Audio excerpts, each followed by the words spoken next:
พี่น้องสบายดีพี่น้องทางเฟซบุ๊กบนสุขุสุคนเนาะ คอยคำยามแรงพี่น้องบรรยากาศเกาหลีใต้พี่น้องเอ้ยประมาณนี้เนาะนี่เห็นบ่วู้โถบนเฮ็ดเวียกคนต่างประเทศหนึ่งในฮั่นกับมีประเทศลาวพี่น้องสุดยอดมาลายอยู่พี่น้อง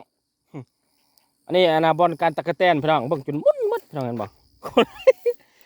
ตะกะแตนโคตรลายพี่น้องตะกะแตนเกาหลีนะจากคนลาวจากคนไทยจากหลายประเทศพี่น้องก็เจ้าการตะกะแตนติกปลาก็มีคุณบักลายพี่น้องปลาก็โคตรลายพี่น้องอันทุกคนเห็นข่าวๆอยู่ในบนกระปันสี่มือตรงๆนั่นแหละอันนั้นเป็นเมืองทิกูพี่น้องเมืองทิกูเนาะ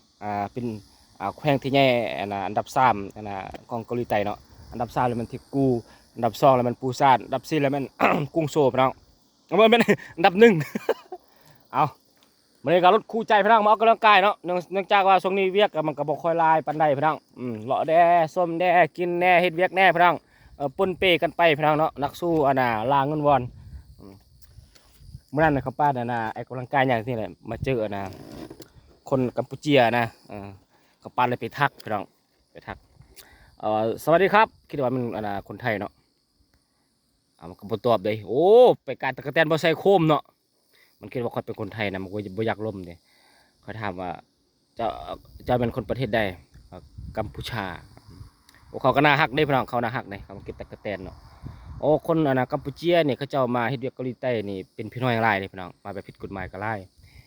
ส่วนน้อยก็สิมีแบบถึกกฎหมายนะแต่ว่าพี่น้องไทยเนี่ยบอกเลยพี่น้องหลายสุดเลย แต่ว่าเขาเจ้าโคตรใจดีพี่น้องเจอแต่ละคนเนี่ยโคตรหักแพงกันพี่น้องคำปั้นกับหูจักคนไทยอยู่พี่หักแพงกันจนทุกมื้อนี้พี่น้องมีคำแนะนำสิ่งดีๆการไปการมาการใช้ชีวิตอยู่เกาหลีใต้เฮ็ดแนวใดมันจะถึกกฎระเบียบบ้านเมืองของเพิ่นเพิ่นบอกหมดคนไทยเนี่ยบอกเลยว่าสุดยอดพี่น้องมีอาหารการกินเพิ่นก็แบ่งให้คำปั้นตลอดจะเป็นซีนปลาอาหารบ่ผักหักนอบ่หยังต่างๆเพิ่นก็แบ่งให้เนาะหากินก็ไปซิกเบ็ดเก็บตะกะแตนเก็บห้อยสิเลยพี่น้องบ่ให้หวานแห่พี่น้องตึกเบ็ด ตึกเบ็ดบ่ให้วันแห่บ่ให้ใส่ม่วงพี่น้องฮอดส่งเขาเจ้าสงวนเขาเจ้าก็สงวนได้พี่น้องปลาเนี่ยเขาเจ้าบ่ให้หาเนาะฮอดช่วงที่ว่ามันตกไข่เบิดแหละจนลูกมันใหญ่สิเขาก็จึงไปหาพี่น้องเนาะกาบปลาเนี่ยโคตรลายพี่น้อง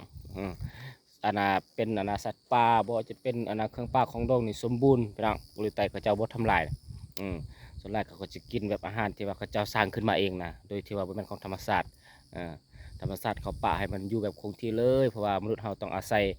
สิ่งแวดล้อมอย่างต่างๆจากธรรมชาติก็จะเริ่มติดตามของป่าเนาะจวดพี่น้องเดือนหน้าเจอกันอยู่บ้านพี่น้อง